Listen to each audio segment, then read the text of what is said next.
Introducing the Cadence Ian Gordon range of double-handed fly rods.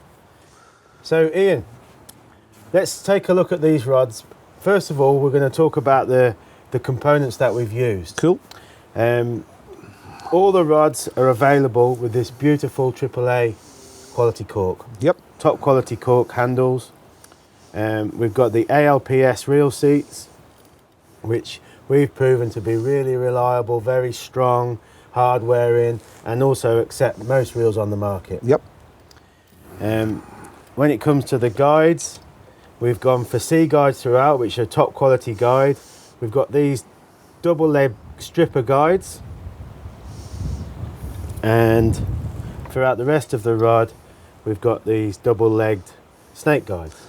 I've always liked snake guides over the single leg guides, especially in salmon rods, James. I just think that there's a good element of strength. I've seen some rods with the single ones where they kind of fall out and slacken off. This is that for me is a much stronger. You've definitely got a stronger guide on a salmon rod with those. Yes. One thing to reference, we're also going to offer this EVA handle. Yep. Which goes against tradition. You know, some people are going to turn their nose up at it, but during testing we found these to be great, haven't we? Well, I mean, there's nobody more traditional than I when it comes to double-handed rods and salmon fishing, as you know. However, when you told me about this, I was kind of intrigued, and I thought, no, I won't like that. Having tried it, I have to say, it's now actually my go-to handle on the 13-foot-6 rod. Well, that's amazing to hear you say that, Ian. Yep. But the great thing is we're going to offer this as an option. Yep. Cool. And that's kind of the concept. We're going to talk in a bit more detail about the concept of the different sections for the different rods in later videos. But it just all adds up to the bespoke nature of the rods that we've developed, doesn't it, Ian? Absolutely. Yep. Okay. So I think what we'll do now is go through each of the rods in a bit more detail and explain the applications and your thinking about why you developed the rods like you did. We'll do it. We'll do it. Yes. Yes. So Ian, throughout this range you've gone for 6-piece configuration. What's your thinking there? Well, 6-piece obviously for travel. Yeah. I mean, 6-piece is nice and short. Even in the longest roads, it's nice and short. It goes into a suitcase and is easy to travel. However, that wasn't the first thought, or it might have been first equal thought with the fact that because it's 6-piece, I know I can change particular parts of each rod and make that rod a totally different action. So it suits different fishing situations, lines, casting techniques, that sort of thing. It's very versatile. It was fascinating to me, and I think this is something quite unique.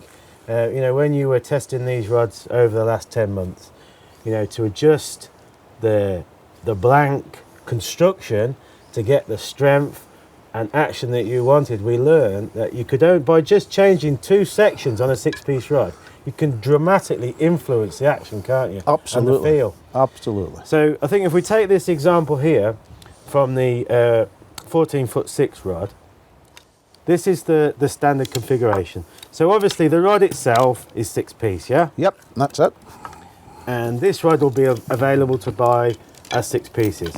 But what we're talking about now is the facility to adjust that action and feel. Through changing. So these are our demo sections, aren't they? Yep, they are. Ian? Yeah. So that's why we've got these coloured whippings on to distinguish the difference. Yep. The production rods won't be like that. They won't.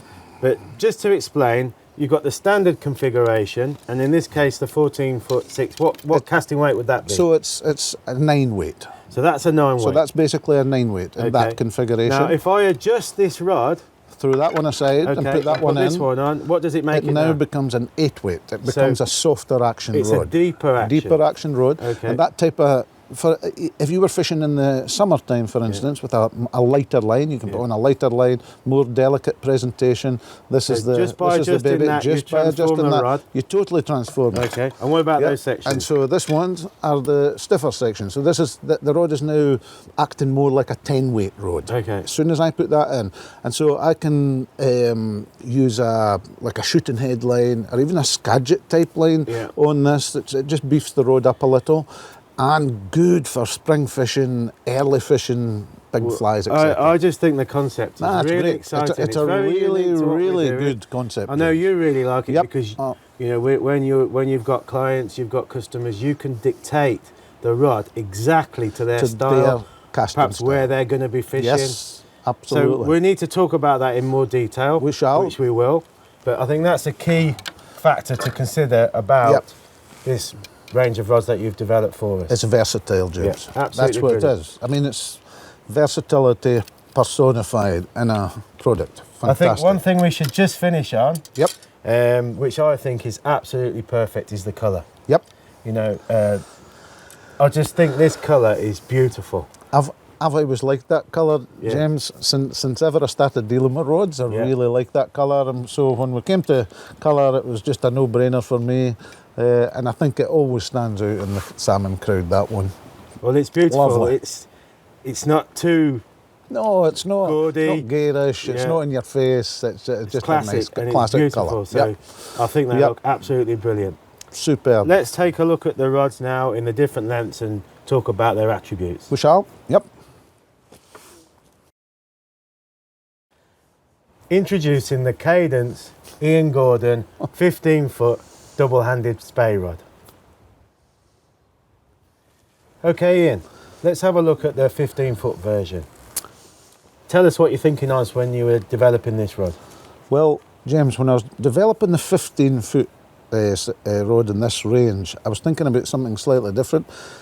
Everything seems to be going down the way, so rods seem to be moving toward 13 and a half, 14 feet, where a few years ago 15 feet was the norm. Yeah. However, we're on the River Spey, and on the River Spey you need, in my opinion, a good Spey rod.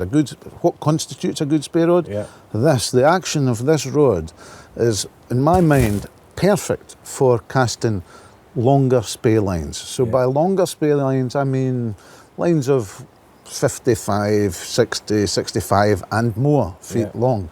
The action of the rod is slow and deep, but it's very, very powerful. However, it's not just Spey lines.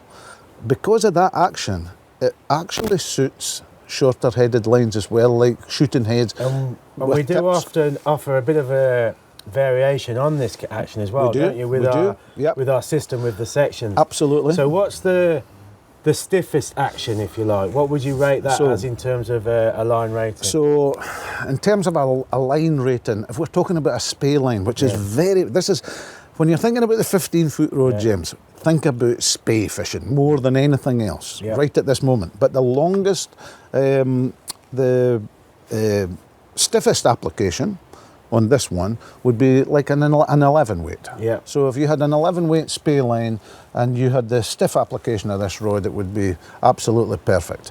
If you had the 10 weight, obviously 10 weight, and 9 weight the same. If I were going for a shooting head line, I'd probably go with the standard one, the 10 weight on this. It's a wee bit more flexible on the butt end, and but this one is very much a Spey rod. It's got an action that has been totally designed in such a way that it's perfect for Spey casting, for the traditional Spey casting. Yeah. So in summary, if you use a 15-foot rod, this is your rod. Yep. You know, you might be fishing on big rivers like the Spey. Yep. It might be your local river, or it might be just the length of rod that you prefer. But with the different configurations, we've effectively got 3 different line weights, so we can match the action to your style of casting and the lines that you want to use. Absolutely, absolutely. And if you think about this one in the light configuration, I think summer fishing again for casting these fine lines, really perfect. And I think it's fair to say the 15-foot rod's going to allow you, it's going to give you plenty of scope on a big river like this, isn't it? You're going to cover the water very effectively with a Spey rod and a Spey line. And I know that's perhaps fallen out of favour a little bit towards the shooting heads, but I believe, like you, that this is a great opportunity and a great rod matched with the right line to really maximise your fishing. No doubt about it. And because you have the 3 different sections in this, we can marry it to your technique as well. If you happen to favour spey fishing and spey line fishing, having the variation at the lower end of this rod, it'll tweak your technique for any rivers like this. Wonderful, Fantastic. Ian. Yep. So that's the 15-foot Ian Gordon Spey Rod. Check out the details on our website. Introducing the Cadence Ian Gordon 14'6" double-handed fly rod. So Ian, let's have a look at the 14'6" model. And this is going to be available in 3 different configurations. We've got an 8, 9 and a 10. Yep. Tell us about the situation and why you developed this for the 10 weight. So basically the 14'6" is the workhorse of the range, James. And we've got it in a 10 weight. Yeah. So we've got the changing configuration at the lower half of the river, the road, that makes it a 10 weight. Yeah. It's the stiffest configuration, and it's the one that I would use if we're fishing in the springtime, the autumn time. We're using heavy lines, sink tips, that type of thing. You know. And would you use that? Would you use that typically with a shooting head or a Skagit line? The rod itself has been designed with shorter lines in mind. Yeah. So it's a modern action. Yeah. It's a more progressive action. Yeah. It's a fast action, and very much the shorter lines in mind with this particular rod. Okay. Yep. Well, as you say, I think this is going to be a key length in the range. It is. Can you think of a situation where you'd be maybe using the 8 weight configuration? Yeah. So you're not perhaps using such heavy tips and heads, am I right? Interestingly, I used it last summer on the lower Spey. The river was very low, and I put on a 7/8 weight Spey line on the 8 weight of this, and it's a nice deep action and just beautiful. It fished absolutely perfect. A shortish 7/8 weight Spey line. Well, I think that's brilliant because it just shows the versatility of what we're trying to achieve in every given length with the different actions. It's all about versatility, the whole range. And obviously we're going to make sure that we put all the relevant information regarding head weights, head lengths, the perfect combination for each version very clearly on our website. Very clear, and not forgetting casting techniques through video on the website as well. That'll be important as well. Okay, brilliant. Thanks a lot. Great, no problem. Introducing the Cadence Ian Gordon 13'6" double-handed fly rod. So Ian, moving on to the 13'6" version. This one's available again in 3 different configurations. We've got 7, 8 and 9. What was you thinking when you were developing this rod? So James, this was another workhorse for sure. Like the 14'6", it's very versatile. We've got line weights of 7, 8 and 9. It's a 13'6" rod. It suits the shorter, common and lines it is that we have. 13'6" now is very, very popular, isn't it? It kind of reflects the modern styles of casting, the modern shorter head lines, That's it. That's definitely it. Where the 15-foot was once the go-to rod, this 13'6", because of the shorter headed lines, and you can cover lots of even bigger rivers with this. You know, it's a very versatile piece of kit. Well, absolutely. So I guess in the more powerful, stiffer configuration, the 9 weight, you'd still be using that with some pretty heavy shooting head lines, some heavier tips. Yep, absolutely. I know a lot of the guys that are using this types of rods for their early salmon fishing now. They're not even going to 14'6". They're going for this 13'6" rod, and they're using their heavy, like Skagit type lines, shooting heads with sink tips, sinking lines even in that configuration. Yep.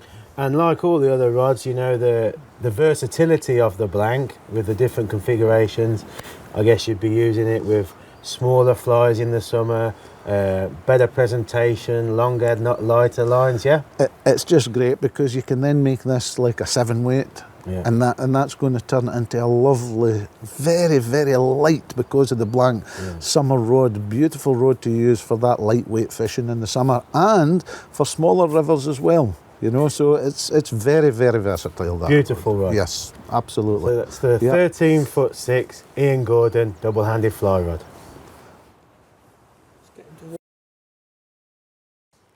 Introducing the Cadence Ian Gordon 12'6" double-handed fly rod.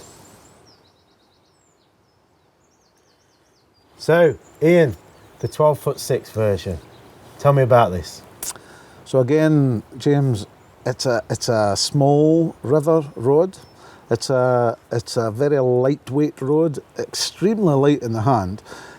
So if you're fishing rivers in the summertime, even rivers this size in the summertime, they shrink down, and you're fishing very light tactics. This is a lovely rod. But not only that, the action of the rod makes it such that if you're fishing for like grilse in the summertime here, you're going to get some great fun playing fish that are 5, 6, 7 pound on that. Whereas with a bigger rod, it's sometimes no so much fun, you know. And I guess that does enable you to fish with a bit finer leaders, smaller Absolutely. flies that can be necessary when you're fishing for those types of fishing, including sea trout, I guess, as well. Yep, for sure. A great bit of kit for sea trout. But again, in the springtime, because we've got the 3 configurations on here, when the stiffer configuration, what we can do is you can put light Skagit type lines on that, and for small rivers, fishing Skagit lines, absolutely the perfect kit. And again, for travel abroad. Well, perfect. It's another sweet rod. It just makes you smile when you're fishing with it, doesn't it? Really, really does. And I love playing fish on this rod. I was playing fish on this rod on the Findhorn last year, small river. Perfect for that. Absolutely perfect. Absolutely brilliant. So Ian, that's the 12'6" version. That's it, James. That's it. Yep. Today I'm going to focus on a few casting tips, spey casting, using single spey cast and circle C.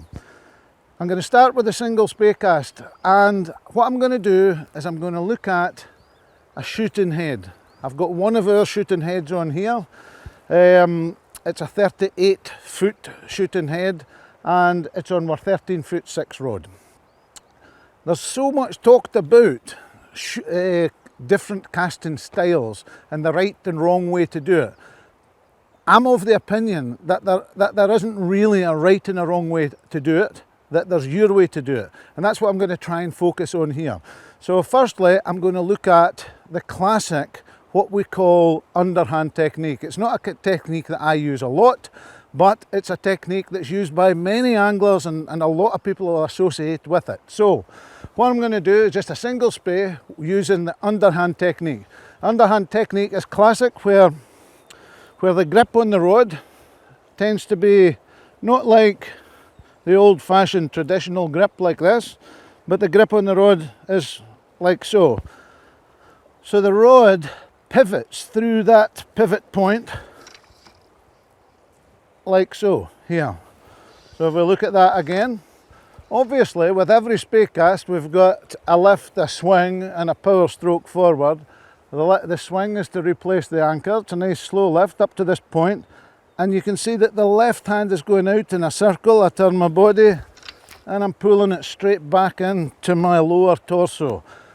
Now what I want to really focus on here with the difference in techniques is actually what we call the loading window. So it's how far back the rod is tracking and how much of the rod is being used. So we'll do that one again. We've got a slow lift. This is bringing the rod point and the line into the correct position. We've now got a swing. The rod drops. Line anchors in the correct place. And the rod's now ready to make its forward cast, like so. If done at the correct speed, we're going to see this. And I've seen a lot of people will say to me, oh well, but I can't do it that way. I tend to use more of my upper hand. That's absolutely fine.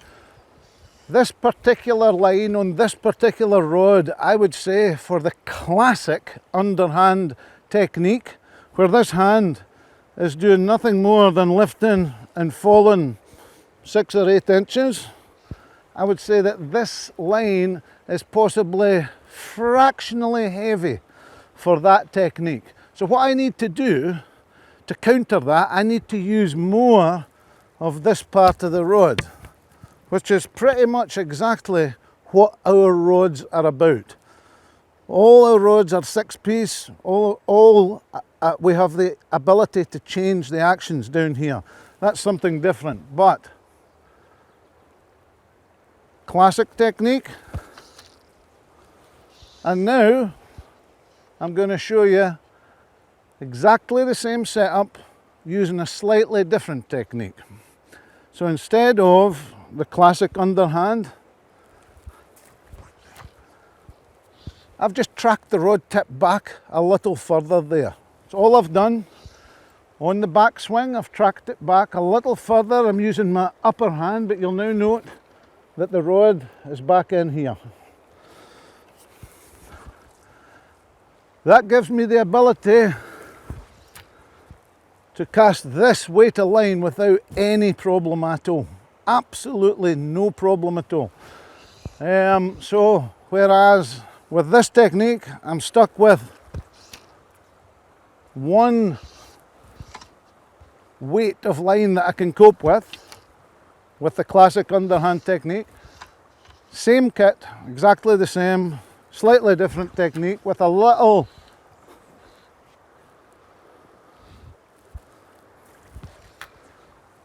bit bigger D-loop, a wee bit more of a track back on the rod, and this weight of line becomes really, really easy to fish with on this rod. Now, it just so happens for this little thing that we have exactly the same rod here, but we now have a spey line on it. So this spey line is 52 feet long.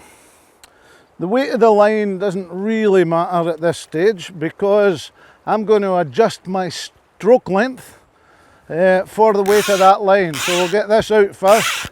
You'll probably hear this at about 1,000,000 decibels. We'll get it out.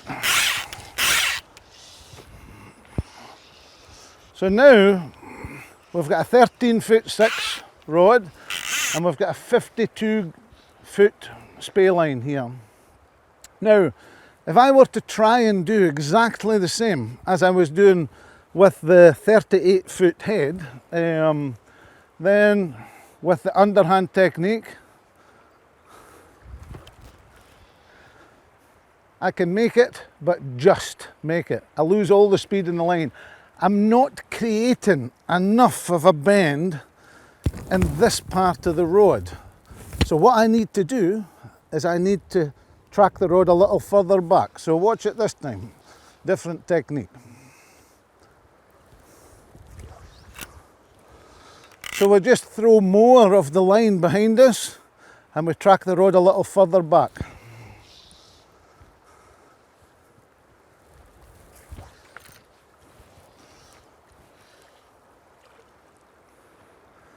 Much more of what was the classic traditional spey cast, that one.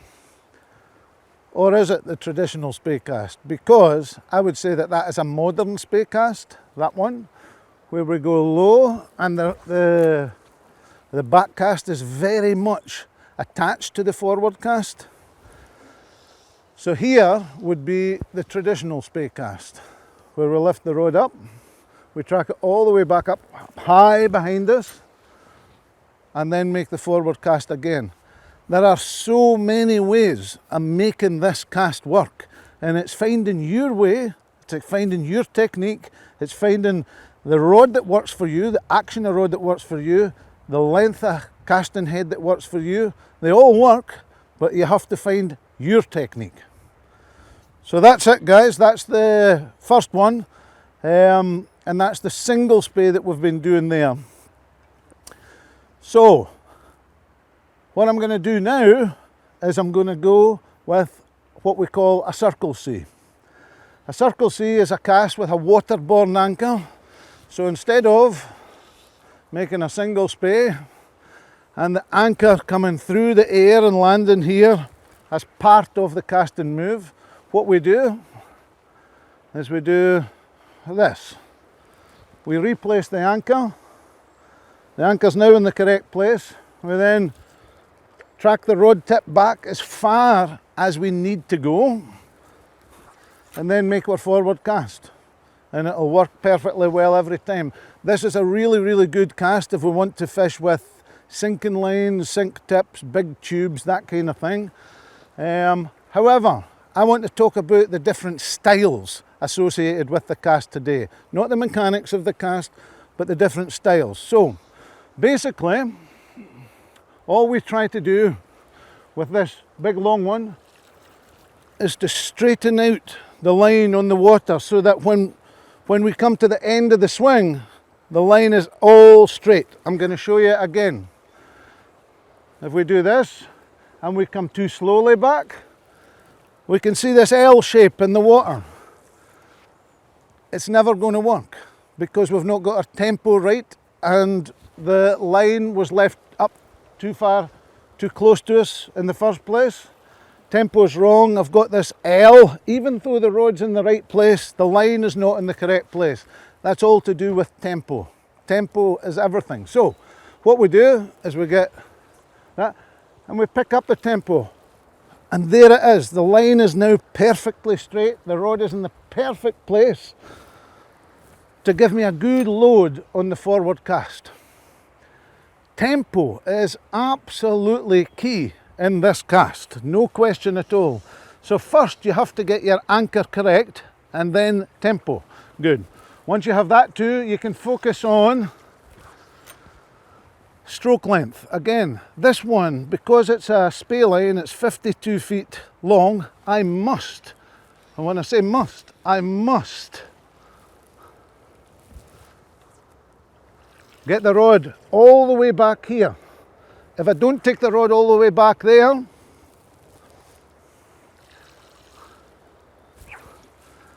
I've got nothing. I've got nowhere to load that rod. The rod has to load between this point and unload there. So you have this casting window. With the longer line, you need a longer casting window to bend the rod.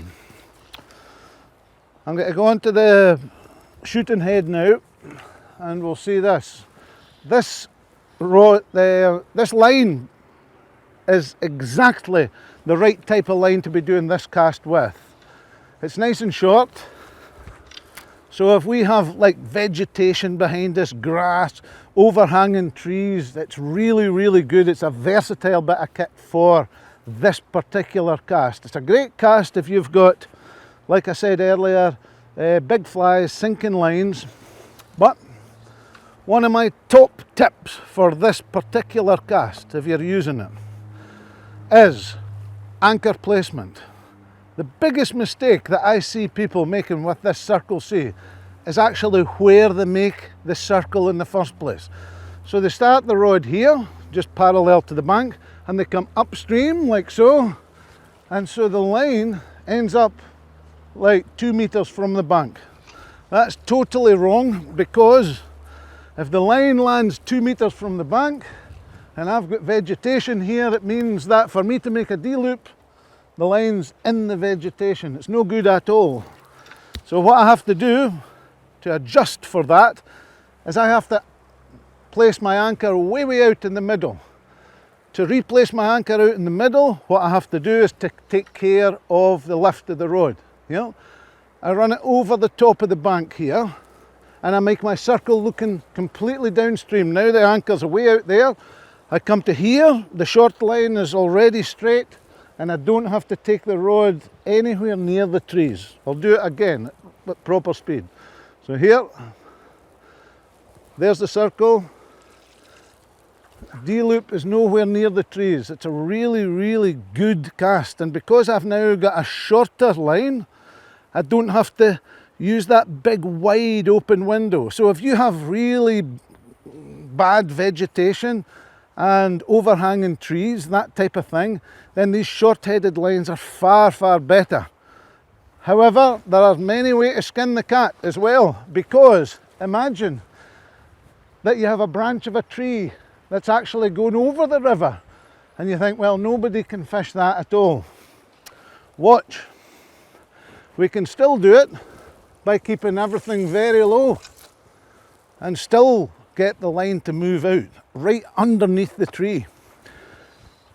That is all about tempo in the rod. So watch again. So we move faster. And that keeps the whole thing underneath any obstacle that's hanging over here. But the key here is tempo. If you have no obstacles and plenty of room behind, you can be long and slow. That's going to work. No trouble at all. If you have obstacles here, then you have to be low and fast. And that's still going to work. It all works. There's not one way. There's no single way that this works. Everything works. It's finding your technique and it's finding the action of the rod that you like. It's finding the line that suits your type of fishing. That's what you're looking for. And that's where we at Cadence can help you big time.